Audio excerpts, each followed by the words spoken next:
तो हमें लगता है कि अगले चुनाव में पंजाब के अगले 30 साल का एक सेनापति कांग्रेस को लीड करने के लिए, तैयार करने के लिए नवजोत सिंह सिद्धू को आगे लेके आना चाहिए। सियासी हालात किवें ने, खासकर मैं गल कर रहा नवजोत सिंह सिद्धू दी, एक दिन नजर आए उस तो बाद नजर नहीं आए कि उनका एक ही दिन का प्रोग्राम था। अगर उनका 3 दिन का प्रोग्राम होता वो 3 दिन आते, पर उन्होंने एक दिन का समय दिया, वो एक दिन गए। सियासी गलियारिਆਂ ਦੇ ਵਿੱਚ ਚਰਚਾएं ਚੱਲ ਰਹੀਆਂ ਨੇ ਜੋ ਜਿਸ ਤਰੀਕੇ ਨਾਲ ਉਹ ਇੱਕ ਆਪਣੇ ਸਾਥੀ ਮੰਤਰੀ ਨਾਲ ਉਹਨਾਂ ਦੇ ਬਿਹੇਵੀਅਰ ਸੀਗਾ, ਲੋਕ ਕਹਿ ਰਹੇ ਹੋ ਸਹੀ ਨਹੀਂ ਸੀਗਾ, ਸ਼ਾयद ਇਸੇ ਕਰਕੇ ਉਹਨਾਂ ਦਾ ਕਾਰਜਕ੍ਰਮ ਅੱਗੇ ਨਹੀਂ ਵਧਾਇਆ ਗਿਆ ਤੇ ਜੋ ਹਾਈ ਕਮਾਂਡ ਹੈ ਨਾਰਾਜ਼ ਵੀ ਹੈ। वो नवजोत सिंह सिद्धू स्टाइल है, उनके इसी आकर्षण के लिए, उनके इसी बोलने के अंदाज से जनता उन्हें पसंद करती है। पर सर सिद्धू साहब तो खुद कह चुके हैं कि अज मैनू बोलण दो, बड़े चिर तो चुप बिठाया होया सी, शब्द सुनो बिठाया होया सी। नहीं, आप देखिए, परिवार है, हमारे परिवार के बीच का मामला है। नवजोत सिंह सिद्धू की गल तुसीं मानदे हो, ठीक है, नाराजगी है। प्रताप सिंह बाजवा, शमशेर सिंह दुल्लो, खबरां तो हुण ये भी आ रही है कि मनीष तिवारी भी नाराज है। तो मुझे लगता है नाराजगियां हैं, थी, पर अब खत्म होने लगी हैं और आप आने वाले समय में देखेंगे ना केवल सिद्धू जी आगे आते नजर आएंगे, मगर लीड करते।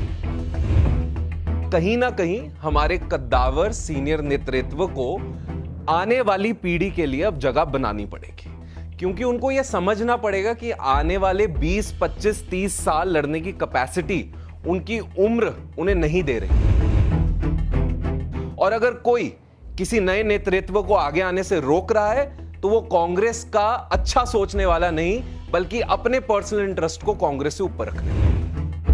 2017 ਦੇ ਜਦੋਂ ਪੰਜਾਬ ਵਿਧਾਨ ਸਭਾ ਦਾ ਇਲੈਕਸ਼ਨ ਸੀ, ਕੈਪਟਨ ਅਮਰਿੰਦਰ ਸਿੰਘ ਕਹਿ ਰਹੇ ਸੀ ਕਿ ਮੇਰਾ ਲਾਸਟ ਇਲੈਕਸ਼ਨ ਹੋਊਗਾ, ਪਰ 2 ਸਾਲ ਦੇ ਵਿੱਚ ਹੀ ਉਹਨਾਂ ਨੇ ਯੂ ਟਰਨ ਲਿਆ ਕਿ ਜਦੋਂ ਤੱਕ ਪੰਜਾਬ ਨੰਬਰ 1 ਨਹੀਂ ਬਣੂਗਾ ਉਦੋਂ ਤੱਕ ਮੈਂ ਹੀ ਯਾਨੀ ਕਿ ਕੋਸ਼ਿਸ਼ ਕਰੂੰਗਾ ਮੈਂ ਹੀ ਲੀਡ ਕਰਾਂ। ਯਾਨੀ ਕਿ ਹੁਣ ਤੁਹਾਨੂੰ ਲੱਗਦਾ ਕਿ ਪੰਜਾਬ ਕੈਪਟਨ ਅਮਰਿੰਦਰ ਸਿੰਘ ਰੋਕ ਰਹੇ ਨੇ ਯੂਥ ਨੂੰ ਅੱਗੇ ਆਉਣ ਤੋਂ। नमस्कार, जगबानी टीवी देख रहे देश विदेश के दर्शकों का स्वागत है। मैं हाँ जतिन कुमार शर्मा। जगबानी टीवी के स्टूडियो के अज साडे नाल एक खास मेहमान मौजूद ने। गौतम सेठ जी साडे नाल मौजूद ने। इंडियन नैशनल जो कांग्रेस है उसके नैशनल स्पोक्सपर्सन ने, उन्हां नाल असीं पंजाब के तमाम मुद्दों पर गलबात करांगे। जो नवजोत सिंह सिद्धू समेत होर कई कांग्रेसी सीनियर नेता ने, उन्हां दी नाराज़गी चल रही है। इस तो इलावा यूथ कांग्रेस पंजाब दे विच की कर रही है ते अगे उन्हां दी की प्लैनिंग्स ने। गौतम जी, सब तो पहला तुहाडा स्वागत है जगबानी। नमस्कार, थैंक यू सर। सब तो पहला ये जानना चाहांगे कांग्रेस पार्टी का की हाल है, खासकर पंजाब की गल करिए। बहुत अच्छा हाल है। कोरोना को बहुत बखूबी संभाला है, एक बड़े क्राइसिस से निकल कर आ रहे हैं। जीएसटी की कॉम्पनसेशंस ना मिलते हुए, टैक्सेशन की इनकम्स ना होते हुए बेहद अच्छे तरीके से काम चल रहा है। और मुझे लग रहा है कि 2022 की जो रणभूमि जिसका बिगुल जल्द बजने वाला है, कुछ महीनों में बजने वाला है, उसमें कांग्रेस लीड कर रही है, लीड करेगी। सियासी हालात किवें ने, खासकर मैं गल कर रहा नवजोत सिंह सिद्धू दी, एक दिन नजर आए उस तो बाद नजर नहीं आए। नहीं, वो एक दिन का ही, उनका प्रोग्राम ही एक दिन का था।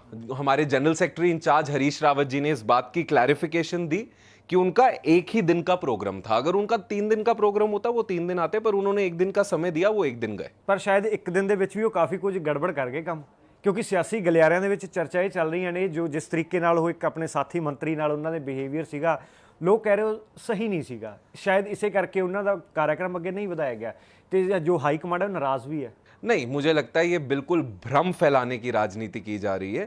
कुछ अपने हित में और पार्टी के हित में ना सोचने वाले लोगों द्वारा ऐसा भ्रम फैलाया जा रहा है। हाई कमांड नवजोत सिंह सिद्धू जी से ना कभी नाराज थी, ना कभी नाराज हो सकती है। और मैं तो यहां तक आज कहने में जाऊंगा कि राहुल गांधी और प्रियंका गांधी जी का अगर कोई फेवरेट लीडर पंजाब में है तो वो सरदार नवजोत सिंह सिद्धू हैं। और जो उन्होंने कहा वो नवजोत सिंह सिद्धू स्टाइल है, वो कुछ भी उसके अंदर हमने किसी मंत्री की खिलाफत नहीं करी, वो नवजोत सिंह सिद्धू स्टाइल है। उनकी इसी आकर्षण के लिए, उनके इसी बोलने के अंदाज से जनता उन्हें पसंद करती है। सिद्धू साहब तो खुद कह चुके हैं कि अज मैनू बोलण दो, बड़े चिर तो चुप बिठाया होया सी, शब्द सुनो बिठाया होया सी। नहीं, आप देखिए, परिवार है, हमारे परिवार के बीच का मामला है। वो 1-1.5 साल बाद कांग्रेस की एक स्टेज पर आए और उस स्टेज पर आकर बहुत बखूबी बोले, वो बोले जो किसान सुनना चाहते थे, जो जनता सुनना चाहती थी, और उन्होंने अपने स्टाइल में उस चीज को रखा। मुझे नहीं लगता कि कोई भी नाराज है। और आखिर नवजोत सिंह सिद्धू एक शेर हैं, शेर वो पालते हैं तो शेर कभी कभी नाखून भी मार देता है, तो उसके लिए भी पार्टी तैयार है, इसके अंदर कोई बात नहीं। ਸਰ ਠੀਕ 10 ਦਿਨ ਪਹਿਲਾਂ ਦੀ ਗੱਲ ਕਰੀਏ ਤਾਂ ਇਸੇ ਚੇਅਰ ਦੇ ਉੱਤੇ ਹਰੀਸ਼ ਰਾਵਤ ਜੀ ਬੈਠੇ ਸੀ, ਉਹਨਾਂ ਦੀ ਜੀ। ਇੰਟਰਵਿਊ ਕਰ ਰਹੇ ਸੀ ਤਾਂ ਉਹਨਾਂ ਦਾ ਵੀ ਸਾਫ਼ ਕਹਿਣਾ ਸੀ ਕਿ ਕਿਤੇ ਨਾ ਕਿਤੇ ਨਾਰਾਜ਼ਗੀ ਹੈ ਤੇ उम्मीद है जल्दी दूर हो जाऊगी। मानते हो कि नाराजगी तो है? देखिए, एक परिवार में किसकी किससे नाराजगी नहीं होती। मेरे परिवार में मेरे भाई से, कभी किसी बेटे की बाप से, कभी पति पत्नी में, ये नाराजगियां तो this is the beauty of being together. एकता में अगर नाराजगियां ना हो, प्यार में अगर नाराजगियां ना हो, तो वो एकता और प्यार किसी मायनों की नहीं। तो मुझे लगता है नाराजगियां हैं, थी, पर अब खत्म होने लगी हैं और आप आने वाले समय में देखेंगे ना केवल सिद्धू जी आगे आते नजर आएंगे मगर लीड करते। ਸਰ ਤਾਂ ਇੱਕ ਨਵਜੋਤ ਸਿੰਘ ਸਿੱਧੂ ਦੀ ਗੱਲ ਚੱਲ ਰਹੀ ਸੀ ਸਿੱਧੂ ਸਾਹਿਬ ਬਾਰੇ ਕਿ ਚਰਚੇ ਉੱਠ ਰਹੇ ਨੇ, ਤੁਹਾਡੀ ਹੀ ਪਾਰਟੀ ਦੇ ਇੱਕ ਸੀਨੀਅਰ ਨੇਤਾ ਨੇ ਉਹ ਕਹਿ ਰਹੇ ਨੇ ਕਿ ਅਗਰ ਨਵਜੋਤ ਸਿੰਘ ਸਿੱਧੂ ਦਾ ਸਾਡੀ ਪਾਰਟੀ ਦੇ ਵਿੱਚ ਯਾਨੀ ਕਾਂਗਰਸ ਪਾਰਟੀ 'ਚ ਦਮ ਘੁੱਟਦਾ ਹੈ ਤਾਂ ਆਪਣੀ ਵੱਖਰੀ ਪਾर्टी बना लें, ਉੱਥੇ ਜਾ ਕੇ ਜਿਸ ਤਰੀਕੇ ਨਾਲ ਉਹ ਕੰਮ ਕਰਨਾ ਚਾਹੁੰਦੇ ਆ ਆਪਣਾ ਉਸ ਤਰੀਕੇ ਨਾਲ करना। देखिए, मुझे लगता है कि अपने स्वार्थ के लिए मुंगेरी लाल के हसीन सपने दिन में देखना शुरू हो जाते हैं कई नेता। उन नेताओं को पहले तो पार्टी डिसिप्लिन का ध्यान रखना चाहिए और मैंने AK एंटनी की अध्यक्षता वाली डिसिप्लिनरी एक्शन कमेटी, हमारे माननीय पूर्व डिफेंस मिनिस्टर एंटनी साहब उसकी अध्यक्षता करते हैं, उनको चिट्ठी भी लिखी और उस चिट्ठी में मैंने ये क्लियरली लिखा कि नवजोत सिंह सिद्धू कांग्रेस पार्टी का एक स्तंभ हैं, एक पिलर हैं, जो प्रियंका जी, राहुल जी और सोनिया जी की लीडरशिप के प्रति समर्पित हैं। उनकी जरूरत कांग्रेस पार्टी को ना केवल पंजाब में 2022 के लिए है मगर पूरे देश में 2024 के लिए भी एक बेहद अहम नाम नवजोत सिंह सिद्धू हैं। तो उनके खिलाफ बयानबाजी करने वाले पंजाब में अपनी राजनीतिक रोटियां सेक रहे हैं, पार्टी की कोई बात नहीं कर रहे, अपने स्वार्थ और अपनी आगे भविष्य की बात कर रहे हैं। उनको ऐसा नहीं करना चाहिए, करते आए तो पार्टी को उन पर एक्शन लेना चाहिए। सर पार्टी ਨੂੰ ਤਾਂ ਐਕਸ਼ਨ ਲੈਣਾ ਬਣਦਾ ਹੈ, ਉਹ ਪਾਰਟੀ ਜਾਂਚ ਕਰੂਗੀ, ਜਾਂਚ ਕਮੇਟੀ ਕੋਲ, ਜਾਂਚ ਸਮਿਤੀ ਕੋਲ ਜਾਊਗੀ, ਉਹ ਜਾਂਚ ਕਰੂਗੀ, ਲੇਕਿਨ ਸੱਚਾਈ ਦਾ ਸਾਥ ਦਿੰਦੇ ਹੋਏ ਜਿਸ ਤਰੀਕੇ ਨਾਲ ਤੁਸੀਂ ਕਹਿੰਦੇ ਹੋ ਕਿ ਕਾਂਗਰਸ ਦੇ ਜੋ ਯੁਵਾ ਨੇਤਾ ਨੇ ਆਪਣਾ ਕੰਮ ਕਰਦੇ ਨੇ, ਕਿ ਤੁਸੀਂ ਕੋਈ ਐਕਸ਼ਨ ਲੈ ਰਹੇ ਹੋ ਖੁਦ ਆਪਣੀ ਪਾਰਟੀ ਦੇ ਇੱਕ ਨੇਤਾ ਦੇ ਖਿਲਾਫ, ਰਵਨੀਤ ਬਿੱਟੂ ਦੇ ਖਿਲਾਫ, या तुसी उन्होंने गलबात की होवे कि तुसी जो भी कीता है अपना बयान गलत है? रवनीत बिट्टू जी माननीय सांसद हैं, बेअंत सिंह जी जिनसे बड़ा नाम कभी पंजाब में हो नहीं सकता, जिन्होंने अपनी जान पंजाब के आने वाली पीढ़ियों के लिए अपनी जान उन्होंने त्याग दी, आने वाली पीढ़ियों को समर्पित कर दी, उनके पोते हैं और हम सब उनकी बहुत इज्जत करते हैं। पर मुझे लगता है ऐसी छोटी राजनीति इतने बड़े नाम को सूट नहीं करती, उनको नहीं करनी चाहिए। नवजोत सिंह सिद्धू पंजाब कांग्रेस का एक अहम चेहरा है, मैं रिपीट करूंगा, आने वाले समय में पार्टी को लीड करेंगे।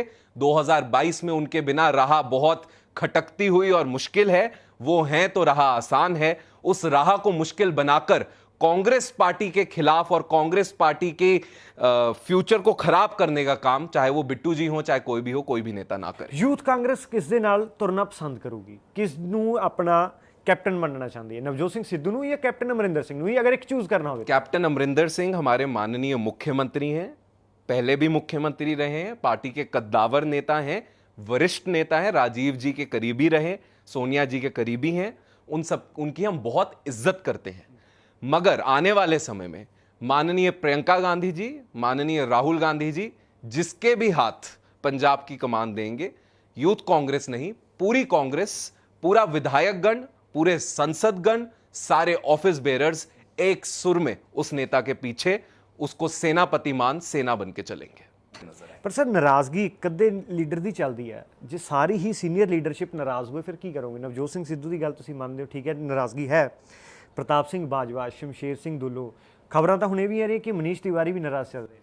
अब देखिए, ये बड़ी कांग्रेस की एक खूबसूरत बात है, हम एक डेमोक्रेटिक पार्टी हैं, हमने कभी किसी को अपनी बात रखने से रोका नहीं, कभी किसी को अपने मन की बात, पॉलिसीज, अब कोई परफेक्ट तो नहीं हो सकता है कैप्टन साहब की सरकार से भी कहीं गलतियां हुई हो, अगर उन गलतियों को कांग्रेसी उजागर कर रहे हैं तो जनता को तो खुश होना चाहिए कि एक ऐसी पार्टी है जिसमें जनता की आवाज अपने मुख्यमंत्री के खिलाफ जाकर उठाने वाले भी बहुत बैठे हैं। तो ये एक ब्यूटी है, इसीलिए इतने 100 साल पुरानी पार्टी भी आज जनता के बीच में एक यंगस्टर्स की तरह, एक यूथ जिसको आप कह सकते हैं फ्लैम्बॉयंस लेकर लोगों के बीच में जा पर सर यही कारण तो नहीं है अगर आप देश लैवल ते गल करिए, नैशनल लैवल ते, कि जो देश की सब तो एक पुरानी पार्टी है, सब तो जिसके कोल आंकड़े भी सब तो ज़्यादा अज तक रहे ने, तो 50 तो भी थल्ले सीटां ते आ गई होवे, किते क्लैश तो नहीं चल रहा? एक पासे यूथ है वो कहना सानू मौका चाहिए, तो दूसरे पासे सीनियर लीडरशिप है वो कहते नहीं साडे कोल तजुर्बा है, असीं अगे आना चाहते हैं। राहुल गांधी की सोच है कि वो यूथ नूं अगे लैके आना चाहते हैं, लेकिन जो सीनियर ने शायद वो भी कितना कितने नाराज ने कि अगर यूथ अगे आ जाऊगा साडा तजुर्बा कित्थे जाऊ। मैंने कुछ महीनों पहले आपके ही स्टूडियो में इंटरव्यू देते हुए इस बात को कहा था, मैं आज दोहराऊंगा कि हाँ, कहीं ना कहीं हमारे कद्दावर सीनियर नेतृत्व को आने वाली पीढ़ी के लिए अब जगह बनानी पड़ेगी, क्योंकि उनको यह समझना पड़ेगा कि आने वाले 20, 25, 30 साल लड़ने की कैपेसिटी उनकी उम्र उन्हें नहीं दे रही। तो अगर वो आज हमें नई पीढ़ी स्टैब्लिश नहीं करने देंगे तो इससे पार्टी का नुकसान होगा। तो जो कांग्रेस को प्यार करने वाले हैं, कांग्रेस को आगे बढ़ाने के बारे में सोचने वाले हैं, वो कभी भी नई पीढ़ी को स्टैब्लिश होने से नहीं रोकेंगे। और अगर कोई किसी नए नेतृत्व को आगे आने से रोक रहा है तो वो कांग्रेस का अच्छा सोचने वाला नहीं, बल्कि अपने पर्सनल इंटरेस्ट को कांग्रेस से ऊपर रखने वाला। पर सर यही गल नूं अगर ਆਪਾਂ थोड़ा जिहा बैक चलीए 2017 ਦੇ ਜਦੋਂ ਪੰਜਾਬ ਵਿਧਾਨ ਸਭਾ ਦਾ ਇਲੈਕਸ਼ਨ ਸੀ, कैप्टन अमरिंदर सिंह कह रहे थे कि मेरा लास्ट इलैक्शन होगा जी, पर 2 साल के विच ही उन्होंने यू टर्न लिया कि जो तक पंजाब नंबर 1 नहीं बनूगा उदों तक मैं ही यानी कि कोशिश करूँगा मैं ही लीड करा। यानी कि हुण तुहानूं लगदा कि पंजाब कैप्टन अमरिंदर सिंह रोक रहे ने यूथ नूं अगे आउण तो? नहीं, मेरा देखिए, उन्होंने जो स्टेटमेंट दी वो उनका एक पर्सनल उन्होंने इच्छा जाहिर की कि हाँ, मैं अभी लड़ सकता हूँ, पार्टी को अगर ज़रूरत है और पंजाब को ज़रूरत है तो मैं लड़ सकता हूँ। लड़ना या नहीं ये पार्टी हाईकमांड का फैसला है। इसके अंदर I am too small to comment, anybody is too small to comment. ये सोनिया जी, राहुल जी और प्रियंका जी, इन तीनों को फैसला लेना है कि पंजाब में अगले चुनावों में चेहरा कौन होगा। जहां तक कि मेरी पर्सनल निजी राय है, जहां तक पंजाबियों की आवाज है, जहां किसानों की आवाज है, जहां पंजाब के युवा वर्ग की मांग है, तो हमें लगता है कि अगले चुनाव में पंजाब के अगले 30 साल का एक सेनापति कांग्रेस को लीड करने के लिए, तैयार करने के लिए नवजोत सिंह सिद्धू को आगे लेके आना चाहिए। बिल्कुल वाकई, क्योंकि अगर आप गल करिए तो यूथ दी यूथ फ्यूचर हुंदा, चाहे वो किसी पार्टी की गल करिए या एक आप किसी भी खेडां दे विच ले लईए, स्पोर्ट्स दे विच ले लईए, यूथ ही आवाज़ हुंदा है। यूथ अपनी आवाज़ उत्ते पहुँचा रहा है कि हुण पंजाब नूं एक अजिहे नेता की लोड़ है, जिस तरीके नाल तुसीं कहा कि सानूं एक वो नेता चाहिए जो कि अगले 25-30 साल पार्टी दे नाल फ्रंट ते जाके लड़े। यूथ अपनी आवाज़ पहुंचा रहा है, सीनियर लीडरशिप राहुल गांधी तक, सोनिया गांधी तक, प्रियंका गांधी तक। देखिए, यूथ अपनी आवाज हमेशा पहुंचाता रहा है और राहुल जी का जो खास आकर्षण युवाओं के थॉट प्रोसेस में, युवा क्या सोचता है, इसमें रहा है।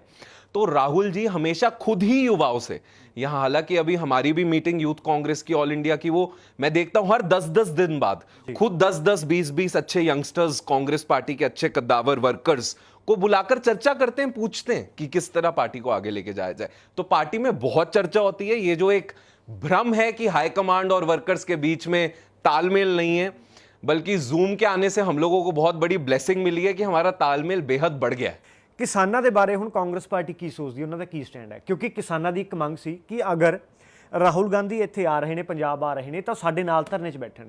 किसानों की सख्त नाराज़गी है कांग्रेस पार्टी तो कि राहुल गांधी खुद का रोड शो करके वापस चले गए। उन्होंने एक कैंपेन सी, इलैक्शन कैंपेन, बल्कि वो किसानों के नाल नहीं खड़े। देखिए, किसानों की जो नाराजगी है वो राहुल गांधी जी से होने का मतलब नहीं है, क्योंकि राहुल गांधी जी देश के पहले कद्दावर ऑपोजिशन नेता थे, पहली आवाज थी। जब ऑर्डिनेंस आया था, जब ये बिल भी नहीं आया था, उस ऑर्डिनेंस के खिलाफ अपनी आवाज उठाने वाले पहले ऑपोजिशन के नेता थे। नाराजगी होनी चाहिए, किसी से रखें। हमारी स्टेट लीडरशिप ने राहुल जी का प्रोग्राम तय किया था, राहुल जी ने अपना प्रोग्राम नहीं तय किया था, पहली बात। दूसरी बात, कांग्रेस का क्या प्लान है इसको लेकर? माननीय कांग्रेस अध्यक्ष सोनिया गांधी जी ने हर मुख्यमंत्री को लिखित में यह हिदायत दी। नवजोत सिंह सिद्धू जी ने उनकी स्पीच सुने तो बहुत क्लियरली इस बात का मेंशन किया कि कॉन्स्टिट्यूशन के, संविधान के आर्टिकल 254 के तहत जो कहता है कि अगर कोई स्टेट सेंटर का कानून ना मानना चाहे तो राष्ट्रपति के पास विधानसभा से एक पारित कर कानून भेजा जा सकता है। कैप्टन साहब ने भी कल उसके लिए एक विधानसभा का सेशन होने जा रहा है। तो आप उसमें देखेंगे कि हम एक लीगल एक्सपर्ट्स की कमेटी भी हमने बनाई है, पॉलिटिकल स्ट्रैटेजिक एक्सपर्ट्स की कमेटी भी हमने बनाई है, और वो लोग मिलकर एक ऐसा प्रस्ताव, जिसके बारे में अभी नहीं बोलना चाहिए, 19 को सबके सामने होगा, एक ऐसा प्रस्ताव सामने आएगा जो इस कानून को पंजाब के किसानों के ऊपर से हटा देगा और पंजाब के किसानों को एक उनके महत्व का एमएसपी और आड़तियों को खत्म हम नहीं होने देंगे। अगर कोई एमएसपी और आड़तियों पे हमला करने की कोशिश करेगा तो जहां जहां कांग्रेस की सरकार है वो देश में एक एग्जाम्पल सेट करेगी कि हम लोगों ने नरेंद्र मोदी जी की सरकार द्वारा लोगों पर थोपे गए कानून, अमेरिका और यूरोप में फेल हुए कानून जो यहां थोपे जा रहे हैं, उनको हमने खत्म करने का काम। पर सर ਅਮਰੀਕਾ ਔਰ ਯੂਰਪ ਨੇ ਤਾਂ ਜਦੋਂ ਚੰਦਰਮਾ ਤੇ ਆਪਣੇ ਯਾਨ ਭੇਜੇ ਸੀ ਪਹਿਲੀ ਵਾਰ ਤਾਂ ਉਹ ਵੀ ਫੇਲ ਹੋ ਗਏ ਸੀ। ਜੀ। ਕੀ ਫਿਰ ਭਾਰਤ ਜੇ ਵਿਗਿਆਨਿਕ ਨੇ ਉਹ ਨਾ ਟਰਾਈ ਕਰਦੇ? ਟਰਾਈ ਤਾਂ ਕਰਨਾ ਚਾਹੀਦਾ ਸੀ ਨਾ, ਉਹਨਾਂ ਨੇ ਭਾਰਤੀ ਵਿਗਿਆਨਿਕਾਂ ਨੇ ਪਹਿਲੀ ਵਾਰ ਚ ਭੇਜ नहीं, ਦਿੱਤੇ ਨੇ। आप एक बड़े अलग कॉन्टेक्स्ट में उसकी चर्चा ਨਹੀਂ, करने ਅਗਰ की ਅਸੀਂ कोशिश कर रहे हैं। ਇਸ ਗੱਲ ਨੂੰ ਕੰਪੇਅਰ ਤਾਂ ਨਹੀਂ ਕਰ ਸਕਦੇ। ਅਗਰ ਉੱਥੇ ਸਕਸੈਸਫੁਲ ਨਹੀਂ ਹੋਇਆ ਤਾਂ ਇਹ ਵੀ ਨਹੀਂ ਹੋ ਸਕਦਾ। ਸਾਹਮਣੇ ਵਾਲੇ ਗਵਾਂਢੀ ਦਾ आप ਬੱਚਾ ਪਾਸ देखिए- ਨਹੀਂ ਹੋਇਆ ਤਾਂ ਸਾਡਾ ਬੱਚਾ ਵੀ ਪਾਸ ਨਹੀਂ ਹੋ ਪਾਊਗਾ। हम अपने कॉन्स्टिट्यूशन का वो कहां ਉਹ से ਸਰ ਵੈਸੇ ਵੀ ਜੋ ਬਿੱਲ ਨੇ, ਬਿੱਲ ਦੇ ਵਿੱਚ ਕਿਤੇ ਵੀ ਨਹੀਂ ਲਿਖਿਆ ਜੋ ਬੀਜੇਪੀ ਦੇ ਨੇਤਾ ਕਹਿ ਰਹੇ ਨੇ। ਹੁਣ ਦਿੱਲੀ ਤੋਂ ਵੀ ਬੀਜੇਪੀ ਦੇ ਨੇਤਾ ਆ ਰਹੇ ਨੇ, ਕਿਸਾਨਾਂ ਨੂੰ ਸਮਝਾ ਰਹੇ ਨੇ। ਉਹਨਾਂ ਸਾਫ਼ ਕਹਿਣਾ ਹੈ ਕਿ ਬਿੱਲ ਦੇ ਵਿੱਚ ਕਿਸੇ ਵੀ ਥਾਂ ਤੇ ਨਹੀਂ ਲਿਖਿਆ ਕਿ ਅਸੀਂ ਐਮਐਸਪੀ ਖਤਮ ਕਰ ਰਹੇ ਹਾਂ, ਸਰਕਾਰੀ ਖਰੀਦ ਵੀ ਜਾਰੀ ਰਹੂਗੀ, ਮੰਡੀਕਰਨ ਵੀ ਉਸੇ ਤਰੀਕੇ ਨਾਲ ਰਹੂਗਾ। ਕਿਤੇ ਹੈ ਹੀ ਨਹੀਂ। ਅਸੀਂ ਤਾਂ ਸਿਰਫ ਇੱਕ ਐਕਸਟਰਾ ਆਪਸ਼ਨ ਦਿੱਤੀ ਹੈ ਕਿ ਉਹ ਪ੍ਰਾਈਵੇਟ ਤੌਰ ਤੇ ਵੀ ਵੇਚ ਸਕਦੇ ਨੇ। ਇਸ ਤੋਂ ਇਲਾਵਾ ਕਿਸੇ ਹੋਰ देश के किसी और मंडी भी बेच सकते नहीं, बहुत एक बेवकूफ बनाने का जो माया जाल भाजपा फैलाती है। ये मुझे एक बात बताइए, कहा अमीरों पर हमला होगा जब डिमोनेटाइजेशन हुई? कौन से अमीर को बैंक की लाइन में लगे देखा? मुझे एक फोटो दिखाइए जिसमें मुकेश अंबानी खड़े हैं अपने नोट बदलवाने के लिए, गौतम अडानी खड़े हैं अपने नोट बदलवाने के लिए, टाटा साहब खड़े हैं। कौन खड़ा था? गरीब मजदूर, वो औरतें जिन्होंने 500 के नोट पता नहीं किस तरह जोड़कर अपने बच्चों के फ्यूचर के लिए अपने पतियों से छुपा कर रखे थे, उनको वो निकालने पड़े। तो जो ये कहते हैं उस पर देश बिल्कुल भरोसा नहीं करता। अच्छे दिन आने वाले हैं। अच्छे दिन में पेट्रोल के प्राइस मनमोहन सिंह जी से डबल हो चुके हैं। मनमोहन सिंह जी के समय जीडीपी कहां 10 को टच कर रही थी, आज हम लोग -24 देख रहे हैं। और कल इंटरनेशनल मॉनेटरी फंड ने कहा, और ये बात लोगों के लिए जानना बहुत महत्वपूर्ण है, कि आने वाले 6 महीने में भारत की जीडीपी बांग्लादेश से पीछे चली। बिल्कुल। तो आपने इस देश को कहा 60 साल में कुछ नहीं हुआ, 60 साल में कुछ नहीं हुआ, बल्कि आप इस देश को 60 साल पीछे ले गए। कांग्रेस ने तो इस देश के लिए जो किया ये हर कोई जानता है, हमें बताने की जरूरत नहीं है। हर गली मोहल्ले में कांग्रेस के काम का निशान है। ਪਰ ਸਰ ਜਦੋਂ ਇਲੈਕਸ਼ਨ ਆਉਂਦੇ ਫਿਰ ਲੋਕ ਬੀਜੇਪੀ ਦੇ ਚੋਣ ਨਿਸ਼ਾਨ ਤੇ ਵੋਟ ਕਿਉਂ ਪਾ ਜਾਂਦੇ ਆ? ਅਗਰ ਉਹ ਪਿੱਛੇ ਲੈ ਗਏ ਨੇ ਤਾਂ ਫਿਰ ਉੱਥੇ ਕੀ ਹੁੰਦਾ? देखिए, हर किसी को मुकम्मल जहां नहीं मिलता, कहीं जमीन तो कहीं आसमान नहीं मिलता। बड़ी एप्ट और फिट बैठती है ये लाइन आपके सवाल के जवाब के लिए। हमने कई साल 67 ईयर्स का जो हम लोगों का रूल रहा, जिसके अंदर सेवा हम लोगों ने दृढ़ता से नेहरू जी के जैसे विजनरी से लेके सरदार मनमोहन सिंह जैसे विजनरी तक क्या हम लोगों ने देश की सेवा करी। तो अब अगर हम 10 साल सत्ता से बाहर हो गए तो आने वाले समय में आप देखिए किस तरह हम लोग फिर से फिर वापस आते हैं। ਹੁਣ ਤਿਆਰੀ ਹੈ, 3 साल ही रहते हैं, 3.5 बिल्कुल तैयारी है। आप 2022 में योगी आदित्यनाथ की हार और प्रियंका गांधी की विजय से उसका शंखनाद भी हो जाएगा। और सर पंजाब कांग्रेस ਦੀਆਂ ਬੜੀਆਂ ਚਰਚਾਵਾਂ ਚੱਲ ਰਹੀਆਂ ਨੇ ਕਿ ਜੋ ਪੰਜਾਬ ਕਾਂਗਰਸ ਦੇ ਪ੍ਰਧਾਨ ਨੇ ਉਹ ਕੁਰਸੀ ਵੀ ਹਿਲ ਰਹੀ ਹੈ। ਸੁਨੀਲ ਜਾਖੜ ਖੁਦ ਵੀ ਛੱਡਣਾ ਚਾਹੁੰਦੇ ਨੇ। ਉਹਨਾਂ ਨੇ ਕਿਹਾ ਕਿ ਕੁਝ ਘਰੇਲੂ ਰੁਝੇਵਿਆਂ ਕਰਕੇ ਕੁਝ ਦਿੱਕਤਾਂ ਨੇ, ਮੈਂ ਦਿੱਲੀ ਜਾਣਾ ਚਾਹੁੰਦਾ। ਇਸ ਦੇ ਵਿੱਚ ਹੁਣ ਕੀ ਹੈ ਕਿ ਕਿਉਂਕਿ ਸਿਆਸੀ ਗਲਿਆਰੇ ਚਰਚਾ ਇਹ ਸੀ ਕਿ ਨਵਜੋਤ ਸਿੰਘ ਸਿੱਧੂ ਨੂੰ ਜਾਂ ਤਾਂ ਡਿਪਟੀ ਸੀਐਮ ਬਣਾਇਆ ਜਾ ਸਕਦਾ ਜਾਂ ਫਿਰ ਉਹਨਾਂ ਨੂੰ ਪੰਜਾਬ ਕਾਂਗਰਸ ਦੀ ਪ੍ਰਧਾਨਗੀ ਸੌਂਪੀ ਜਾ ਸਕਦੀ। देखिए, पहली बात, सुनील जाखड़ जी पार्टी के स्तंभ हैं, कद्दावर नेता हैं। बलराम जी जाखड़ के पुत्र हैं, और बलराम जी जाखड़ वो नेता हैं जिन्होंने पार्टी के लिए इंदिरा जी के समय से लेकर सोनिया जी, राहुल जी के समय तक रहते हुए लोकसभा के स्पीकर बने और केंद्रीय मंत्री बने, पार्टी को बहुत ज्यादा आगे लेकर जाने का काम किया। तो जाखड़ साहब की कार्यशैली बेहद जबरदस्त रही कांग्रेस के वर्कर्स के साथ। जब सवाल उठने लगे कि मंत्री नहीं खड़े होते तो प्रधान आके खड़ा होता था, तो उन्होंने कांग्रेस के वर्कर्स में जान भरी। लेकिन बदलाव तो राजनीति का एक नियम है, बदलाव सृष्टि का नियम है। तो आने वाले समय में अगर नवजोत सिंह सिद्धू जी पंजाब कांग्रेस के अध्यक्ष के तौर पर आते हैं, अगर नवजोत सिंह सिद्धू जी पंजाब में कांग्रेस के 2022 में चेहरे के तौर पर आते हैं, तो यह आश्चर्य की बात नहीं होनी चाहिए। यह पंजाबियों की मांग है। ਯਾਨੀ ਇਹਦੀ ਉਮੀਦ ਹੁਣ ਅਸੀਂ ਕਰ ਸਕਦੇ ਹਾਂ ਕਿ ਨਵਜੋਤ ਸਿੰਘ ਸਿੱਧੂ ਨੂੰ ਇੱਕ ਵੱਡਾ ਜ਼ਿੰਮੇਵਾਰੀ ਮਿਲ ਸਕਦੀ ਹੈ। ਹੁਣ वो ना केवल आपको सक्रिय राजनीति में आने वाले कुछ हफ्तों में आते नजर आएंगे, मगर कांग्रेस पार्टी का प्रवक्ता होने के नाते मैं इस बात को ऑफिशियली कह सकता हूं कि वो पार्टी को लीड करते नजर आएंगे। ਓਕੇ। ਔਰ ਸਰ ਪ੍ਰਤਾਪ ਸਿੰਘ ਬਾਜਵਾ ਉਹ ਵਾਪਸ ਦਿੱਲੀ ਰਹਿਣਗੇ ਜਾਂ ਉਹਨਾਂ ਦੀ ਵੀ ਵਾਪਸੀ ਹੋਊਗੀ? देखिए, प्रताप सिंह बाजवा भी कोई बाजवा खानदान, ਸਰ ਉਹ ਵਾਪਸ ਆਣਾ ਚਾਹੁੰਦੇ ਆ ਨਾ। ਤੇ ਅਗਰ ਆਪਾਂ 2 ਮਹੀਨੇ ਪਹਿਲਾਂ ਦੀ ਗੱਲ ਕਰੀਏ, ਉਹਨਾਂ ਨੇ ਵੀ ਕਾਫੀ ਨਾਰਾਜ਼ਗੀ ਜਤਾਈ ਸੀ ਕਿ ਅਗਰ ਮੈਨੂੰ ਕੁਝ ਹੁੰਦਾ ਵਾ ਸਿਕਿਉਰਿਟੀ ਵਾਪਸ ਵਾਲੇ ਰੀਜ਼ਨ ਤੇ ਜਾਂ ਦੁੱਲੋ ਸਾਹਿਬ ਨੂੰ ਕੁਝ ਹੁੰਦਾ ਤਾਂ ਕੈਪਟਨ ਸਾਹਿਬ ਜ਼ਿੰਮੇਵਾਰ ਹੋਣਗੇ, ਪੰਜਾਬ सरकार होगी। देखिए, मैंने भी अभी पहले ही आंसर दिया, ये ब्यूटी है कांग्रेस की कि हर कोई अपने दिल की बात खुलकर कहता है। और जहां तक बाजवा साहब की बात है, दुल्लो साहब की बात है, दोनों प्रदेश अध्यक्ष रह चुके हैं, दोनों कांग्रेस के सेनापति रह चुके हैं, दोनों राज्यसभा में आज भी पंजाब की आवाज बन के गूंज रहे हैं। राहुल जी, सोनिया जी, प्रियंका जी, पूरी हाईकमांड, पूरी एआईसीसी उन सबको पसंद करती है। और आने वाले समय में हरीश रावत जी संकट मोचक बनकर पंजाब आए हैं।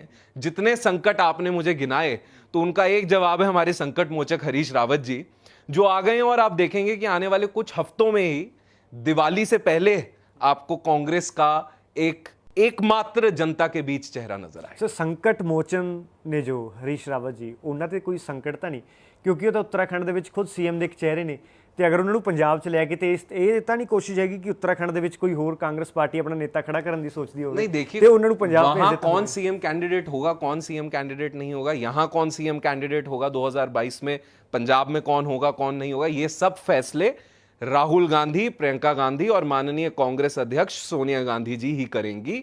उनके नेतृत्व में ही सारे फैसले लिए जाए। ਸਰ ਇੱਕ ਜਾਂਦੇ ਜਾਂਦੇ ਯੂਥ ਕਾਂਗਰਸ ਬਾਰੇ ਜ਼ਰੂਰ ਪੁੱਛਣਾ ਚਾਹੂੰਗਾ। ਯੂਥ ਕਾਂਗਰਸ ਹੁਣ ਪੰਜਾਬ 'ਚ ਕੀ ਕਰ ਰਹੀ ਹੈ, ਖਾਸ ਕਰਕੇ ਇਲੈਕਸ਼ਨ ਆਉਣ ਵਾਲੇ 1.5 ਸਾਲ ਤੋਂ ਵੀ ਘੱਟ ਸਮਾਂ ਰਹਿ ਗਿਆ। ਯੂਥ ਕਾਂਗਰਸ ਦੀ ਤਿਆਰੀ ਕਿਵੇਂ ਹੈ, ਜਾਂ ਫਿਰ ਉਹ ਜੋ ਸੀਨੀਅਰ ਨੇਤਾ ਨੇ ਉਹਨਾਂ ਦੀ ਕਿਵੇਂ ਬੈਕ ਸਾਈਡ ਤੇ ਰਹਿ ਕੇ ਮਦਦ ਕਰ ਰਹੇ ਨੇ? देखिए, मैं यूथ कांग्रेस के नवनियुक्त हमारे अध्यक्ष बरिंदर ढिल्लो जी को मुबारकबाद भी देना चाहता हूं कि जिस तरह, जिस फोर्स से उन्होंने किसानों के खिलाफ हुए इस बिल के पास होने पर इंडिया गेट पर ट्रैक्टर भी जलाए। भगत सिंह कहा करते थे गूंगे बहरे कानों तक आवाज पहुंचानी हो तो धमाका जरूरी है। बरिंदर जी ने वैसा धमाका करके तो दिखाया। सर बीजेपी वाले तो कह रहे हैं कि आपने किसानों का हथियार जला दिया। किसान तो नहीं कह रहे ना, बीजेपी वाले क्या कह रहे हैं इससे फर्क नहीं पड़ता। किसान क्या कह रहे हैं इससे फर्क पड़ता है। किसान उनकी गाड़ी भी जला रहा है, आप देखेंगे। हालांकि दुर्भाग्यपूर्ण है जो भी हुआ, उनके घर भी जल रहे हैं, उनकी गाड़ियां भी जल रही हैं, उनके काफिले भी रोके जा रहे हैं। टोल टैक्सेस पर बड़े बड़े बोर्ड्स आप पंजाब में पढ़ेंगे, boycott BJP MLAs and boycott BJP MPs. ये कौन कर रहा है? ये कांग्रेस पार्टी नहीं कर रही है, पंजाब का किसान कर रहा है। ये देश की धरोहर। आरोप तो कांग्रेस पार्टी के लग रहे हैं। अश्विनी शर्मा ने खुद कहा है कि कांग्रेस पार्टी ने ही हमला कराया, जो खासकर जो यूथ लीडर ने उन्होंने मेरे पे हमला किया। पंजाब बीजेपी की लीडरशिप इतनी लाचार, इतनी वीक, इनकी कोई सुनवाई नहीं है वहां पे। इनको प्रधानमंत्री मिलते नहीं, इनको पार्टी अध्यक्ष मिलते नहीं, अमित शाह जी इनसे कुछ पंजाब के बारे में करने से पहले पूछते नहीं। एक इनका आवाज थी वहां पर हरसिमरत कौर बादल, जो भी जिसको कहते हैं गिरगिट की तरह रंग बदलने में बड़ी माहिर इस बार पंजाब ने देखी, कि पहले वो उसी को पास करवाया, वहीं वोट करा और उसके बाद बोला चलो अब मैं रिजाइन कर देती हूं, ये तो अकाली दल की राजनीति खत्म होती नजर आ रही है। तो यहां की लीडरशिप बस अपनी थोड़ी बहुत राजनीतिक रोटियां सेकने में लगी है। उनकी वहां कोई पूछ नहीं है। अगर उनकी वहां पूछ होती तो ये अध्यादेश नहीं आ सकता था। मुझे लगता है अंदर ही अंदर पंजाब बीजेपी के लीडर भी कमरे बंद में यही बात करते होंगे कि मोदी जी ने हमें पंजाब में खत्म कर। पर सर जो अध्यादेश की आपने बात की, ਤਾਂ ਬੀਜੇਪੀ ਦੇ ਨੇਤਾ ਵੀ ਕਹਿੰਦੇ ਨੇ, ਤਾਂ ਸਾਫ਼ ਵੀ ਹੋ ਚੁੱਕਿਆ ਕਿ ਕੈਪਟਨ ਸਰਕਾਰ ਦਾ ਇੱਕ ਨੁਮਾਇੰਦਾ, ਜੋ 6 ਨੁਮਾਇੰਦਿਆਂ ਦੀ ਟੀਮ ਸੀ, ਉਹਦੇ ਵਿੱਚ ਕੈਪਟਨ ਸਰਕਾਰ ਦਾ ਨੁਮਾਇੰਦਾ ਵੀ ਸੀ, ਜਿਨ੍ਹਾਂ ਨੇ सहमति जताई सी कि हाँ ये ऑर्डिनेंस आना चाहिए, जो कि आज बिल बन चुके हैं। आप मेरी बात समझिए, अगर ऐसा होता और कांग्रेस पार्टी पूरे देश में इसके खिलाफ एक बड़ा अभियान और किसानों के साथ खड़ी हुई है, अगर ऐसा होता तो क्या नरेंद्र मोदी जी की स्टेटमेंट ना आती? अगर ऐसा होता तो क्या अमित शाह जी की पार्लियामेंट में या कहीं स्टेटमेंट ना आती? अगर ऐसा है, मैं चैलेंज करता हूं, आप स्टेटमेंट दीजिए, जिसने इस अध्यादेश का सपोर्ट किया उसको कांग्रेस पार्टी से बर्खास्त करेगी। मैं चैलेंज करता हूं, बीजेपी अपने छोटे मोटे प्यादे ना चलाए। उनके लिए राजनीतिक मुद्दा, कंगना रनौत के लिए जब वो खुद ऐसे आकर आगे संबित पात्रा को टेलीविजन पर कहते हैं कि रोज 1 घंटा दहाड़ो और चीखो, तो अगर इतना बड़ा काम हुआ होता और कांग्रेस के किसी आदमी ने इनके अध्यादेश का सपोर्ट किया होता तो संबित पात्रा जी क्या रोज बोलते ना, रोज दहाड़ते ना, रोज दहाड़े हम एक्शन लेंगे। बिल्कुल उम्मीद करते हैं कि जो तुसी चाहते हो कि ਅਸੀਂ एक्शन लवांगे, अगर वाकई ਇਹ ਕਾਨੂੰਨ ਖਿਲਾਫ ਨੇ ਤਾਂ ਉਹਨਾਂ ਦੇ ਖਿਲਾਫ ਐਕਸ਼ਨ ਹੋਣਾ ਚਾਹੀਦਾ। ਤੁਹਾਡਾ ਬਹੁਤ ਬਹੁਤ ਧੰਨਵਾਦ, ਤੁਸੀਂ ਜਗਬਾਣੀ ਦੇ ਕੋਲ ਆਪਣਾ ਕੀਮਤੀ ਸਮਾਂ ਦਿੱਤਾ। Thank you. Thank you sir. ਤਾਂ ਹੋਰ ਨਵੀਆਂ ਤੇ ਤਾਜ਼ੀਆਂ ਖਬਰਾਂ ਲਈ ਤੁਸੀਂ ਦੇਖਦੇ ਰਹੋ ਜਗਬਾਣੀ ਟੀਵੀ।